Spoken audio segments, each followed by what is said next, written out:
வணக்கம், நான் Krishnaraj. Elite space fleet mystery or conspiracy அப்படின்னு பார்த்தோன்னே இது ஏதோ ஒரு யூஃபாலஜி சம்மந்தப்பட்ட இல்லை ஒரு நம்ப முடியாத ஏதோ ஒரு மித் சம்மந்தப்பட்ட விஷயம் அப்படின்னு நினைப்பீங்க. முதல்ல ஒரு டிஸ்க்ளைமர் சொல்லிடுறேன், இது ஒரு முழுக்க சயின்டிஃபிக் ஃபேக்ட் அப்படின்னு சொல்லி நான் சொல்லலை. ஓகே, இது ஒரு கான்ஸ்பிரசி.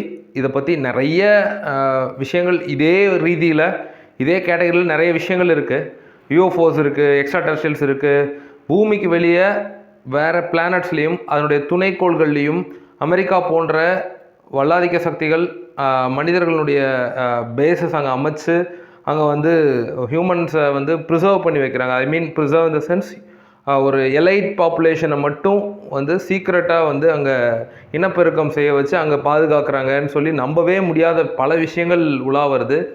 அதில் ஒரு விஷயம்தான் கிரேமர் அப்படிங்கிற ஒரு நபர், ஜெனரல் ராண்டி கிரேமர் அப்படிங்கிற ஒரு நபர், அமெரிக்காவினுடைய நேவியில் மரைன் ஆஃபீஸராக ஒர்க் பண்ண ஒரு நபர். இவர் 2014 ஒரு ஸ்டேட்மெண்ட் கொடுக்குறாரு.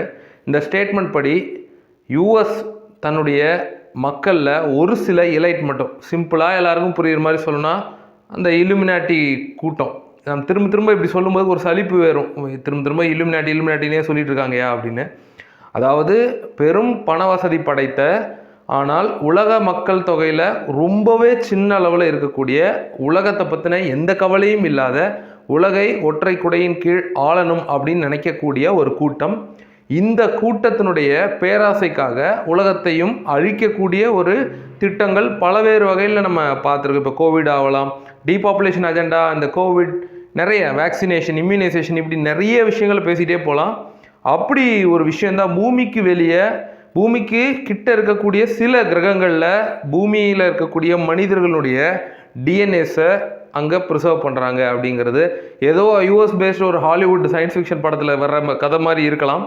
பட் 1960ஸ்லேயே இது தொடங்கிருச்சு அப்படின்னு சொல்லி இவர் சொல்கிறாரு. 1960s மார்ஸை கொலனைஸ் பண்ண ஆரம்பித்தாங்க. பை 1975 ஒரு 15 வருஷ இடைவெளியில் அங்கே ஹியூமன் காலனிஸே அமைக்கப்பட்டது.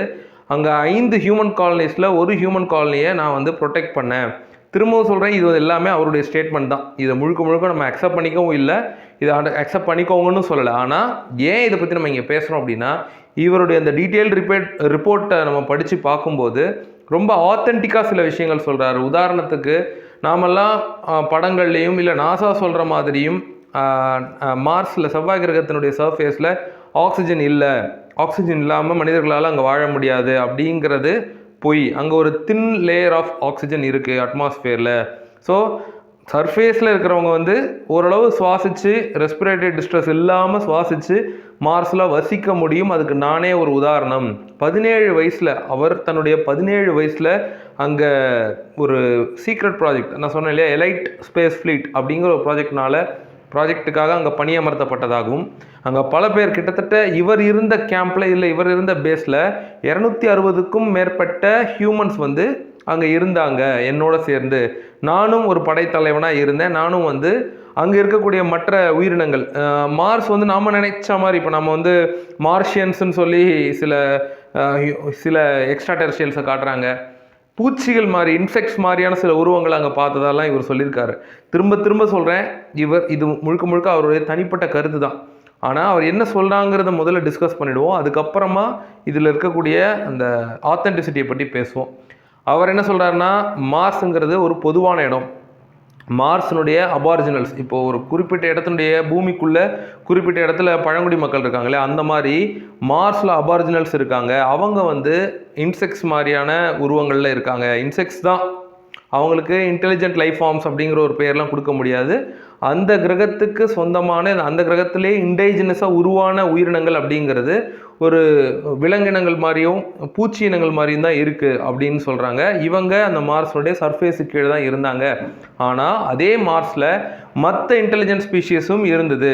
நிறைய நம்ப முடியாத கதையெல்லாம் இவர் சொல்லியிருக்காரு. டிராகன் மாதிரியான ஸ்பீஷீஸ் இருக்குது. அண்ட் ரெப்டீலியன்ஸ், நம்ம ஏற்கனவே ரெப்டீலியன்ஸ் பற்றி பேசியிருக்கோம். ரெப்டீலியன்ஸ் மாதிரியான ஸ்பீஷீஸும் இங்கே இருக்குது. இந்த மாதிரி நிறைய விஷயங்கள் அவர் சொல்லியிருக்காரு. நாங்கள் இருந்த இடத்துல எங்களுக்கு கொடுக்கப்பட்ட பணி சில குறிப்பிட்ட பூமியிலிருந்து தேர்ந்தெடுக்கப்பட்ட, ஏன்னா இந்த மாதிரி விஷயங்கள் கேள்விப்படுக்கும் போது எனக்கு வரக்கூடிய முதல் விஷயம் என்னென்னா, இப்போ எதுக்கு இவ்வளோ செலவு பண்ணி வேற ஒரு கிரகத்தில் மனிதர்களை காலனைஸ் பண்ணணும்.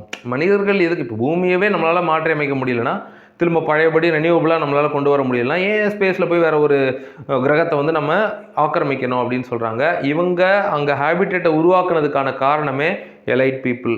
அதனால தான் இந்த ப்ராஜெக்ட்ஸ் எல்லாமே சீக்ரஸியாக இருக்குது அப்படின்னு சொல்லப்படுது. இது நாம் கிட்டத்தட்ட இதெல்லாம் நடந்து ஒரு 50 வருஷத்துக்கு அப்புறம் 48 வருஷத்துக்கு அப்புறம் இன்றைக்கி 2024 நம்ம இதை பேசிகிட்டு இருக்கோம். இதெல்லாம் மோர் தென் 45 இயர்ஸாக நடந்துகிட்ருக்கு அப்படின்னு சொல்கிறாங்க. இவர் 2014 இதை சொன்னதுக்கான காரணமும் மக்களுக்கு இது தெரியணும். ஒரு கில்ட்டில், அதாவது இவர் ஒரு இக்கட்டான சூழ்நிலையில் அங்கே வந்து ஒரு போர் மாதிரியான வேறு விஷயங்கள் நடந்தது. அங்கே இருக்கக்கூடிய இண்டிஜினஸான கிரியேச்சர்ஸ்க்கும் அங்கே தங்கியிருந்த அங்கே சில இப்போ எப்படி மூணில் நம்ம இந்தியாவினுடைய சந்திரயான், நாசாவினுடைய ஸ்பேஸ் கிராஃப்ட்ஸ் இப்படி போய் அங்கங்கே கேம்ப் நம்ம ஒரு பேஸ் வச்சுருக்காங்களோ, ஜப்பானோடது சைனாவோடது வச்சுருக்காங்களோ, அந்த மாதிரி மார்ஸில் இதே கேலக்சியில் இருக்கக்கூடிய பல இன்டெலிஜென்ட் ஸ்பீஷீஸ்னுடைய சர்ஃபேஸ் கேம்ப்ஸ் இருக்கலாம் அந்த சர்ஃபேஸில். ஸோ அவங்களுக்கு இடையே ஏற்பட்ட போரில் மனிதர்களும் தாக்கப்பட்டாங்க அப்படின்னு சொல்லியிருக்காரு. இதனால் அங்கே எமர்ஜென்ட்டாக அந்த பேஸ் மூடப்பட்டு வித்தவுட் அனௌன்ஸ்மெண்ட் அந்த பேஸ் என்ன ஆச்சுன்னு கூட போய் பார்க்குறதுக்கு ஒரு தைரியம் இல்லாமல் நாங்கள்லாம் வெளியேற்றப்பட்டோம். அதில் கிட்டத்தட்ட அந்த 260 பேரில் 212 பேர் இறந்துட்டாங்கன்னு இவர் சொல்கிறாரு. இது எல்லாமே ஆன்லைனில் ஆர்டிகல்ஸாக இருக்குது, நீங்கள் பார்க்கலாம். இவருடைய புனைப்பெயர் வந்து கேப்டன் கேய். இவர் வந்து ராண்டி கிரேமருங்கிறது இவருடைய இயற்பெயர். ஆனால் வந்து புனைப்பெயரில் தான் இவர் இந்த விஷயங்களை வெளியிட்டார். அடுத்தடுத்த சப்சிக்வெண்ட் இன்டர்வியூஸ் தொடர்ச்சியாக கொடுத்துட்ருக்காரு. தான் ஒரு அரசியல் இயக்கம் ஆரம்பிக்க போகிறேன், இந்த மாதிரியான ஒரு எலைட் கூட்டம் இருந்துக்கிட்டு பூமியில் இருக்கக்கூடிய தேர்ந்தெடுக்கப்பட்ட ஒரு குறிப்பிட்ட முக்கியமான நபர்களாக அவர்கள் கருதக்கூடிய நபர்களை மட்டும் பாதுகாத்து வெளி கிரகங்களுக்கு கொண்டு போகிறாங்க. ஏன் இப்போ பூமி என்ன ஆக போகுதுன்னு கேட்டால் இங்கே டீபாப்புலேஷன் அஜெண்டா மாதிரியும் பல உலகத்தை அழிக்கிறதுக்கு இல்லை மக்கள் தொகையை குறைக்கிறதுக்கு பல திட்டங்கள், சதி திட்டங்கள் தீட்டப்படுது. தொடர்ச்சியாக பல டீகேட்ஸாக தீட்டப்படுதுன்னு சொல்லி 2014 ஜஸ்ட் ஒரு 10 இயர்ஸ் முன்னாடி இவர் சொல்லியிருக்காரு.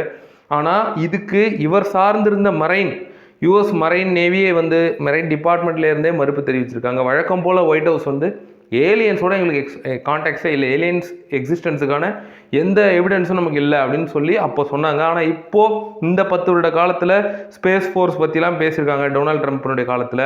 ஸோ இவரை பற்றி நீங்கள் தெரிஞ்சுக்கணும், இல்லை இவர் சொல்கிறது கொஞ்சமாவது கிரெடிபிளாக இருக்குன்னு நீங்கள் நினைக்கிறீங்க அப்படின்னா ஜஸ்ட் கூகுள் ஜெனரல் ராண்டி கிரேமர் அலைஸ் கேப்டன் கேய். இது வந்து ஒரு புது விஷயமாக எனக்கு பட்டது. இதில் ஒரே ஒரு விஷயம் தான், அதனால தான் நம்ம சேனல் நான் இங்கே ஷேர் பண்ணிக்கிறேன். அந்த ஆக்சிஜன் விஷயம். இப்போ இன்றைக்கி அவர் 2-3 விஷயங்கள் சொல்லியிருக்காரு. அதில் மார்ஸினுடைய சன்செட், சன்ரைஸ் இது எல்லாமே ப்ளூஷாக ஒரு மாதிரி பர்பிள் கலரில் இருக்கும்னு சொல்லி அவருடைய இன்டர்வியூஸில் அவர் சொல்லியிருந்தார். ஆனால் அதுக்கப்புறம் அதிகாரப்பூர்வமாக நாசா வெளியிட்ட பல புகைப்படங்கள்லையும் அது ப்ரூவ் பண்ணப்பட்டிருக்கு. அங்கே இருக்கக்கூடிய சின்ன சின்ன உயிரினங்கள் பூமியினுடைய ரிசம்பிளன்ஸை கொண்டு இருந்துச்சு. பூமியில் இருக்கக்கூடிய சின்ன சின்ன ஸ்குரில்ஸ்லாம், அணில் வகைகள், ரொடன்ஸ்லாம் இருக்கு இல்லையா, ஸோ அந்த மாதிரியான உயிரினங்கள் அங்கே இருந்துன்னு சொல்லியிருந்தார். அந்த மாதிரி சில விஷயங்களும் கேப்சர் பண்ணப்பட்டதாக கான்ஸ்பிரசி தியரிஸ்ட் சொல்கிறாங்க. அதே மாதிரி ஆக்சிஜன் இருக்குங்கிறத இந்த 10 வருஷத்தில் கன்ஃபார்ம் பண்ணியிருக்காங்க. பல வகைகள் இருக்குது, பட் அதனுடைய அந்த தன்மை மாறுது அப்படின்னு சொல்கிறாங்க. எனக்கு இதில் ஒரு 50% உண்மை இருக்கலாம் அப்படிங்கிறது. ஏன்னா அவர் சொல்ல வந்த நோக்கம் ஒரு எலைட், அந்த எலைட்டுக்காக தான் பூமிக்கு வெளியே ஹியூமன் ஸ்பீஷீஸை பாதுகாக்கிறாங்க. அது ஏதோ ஒரு காரணத்தால் கைவிடப்பட்டிருக்கோ இல்லை தொடர்ந்துட்டுருக்கோ நமக்கு தெரியல.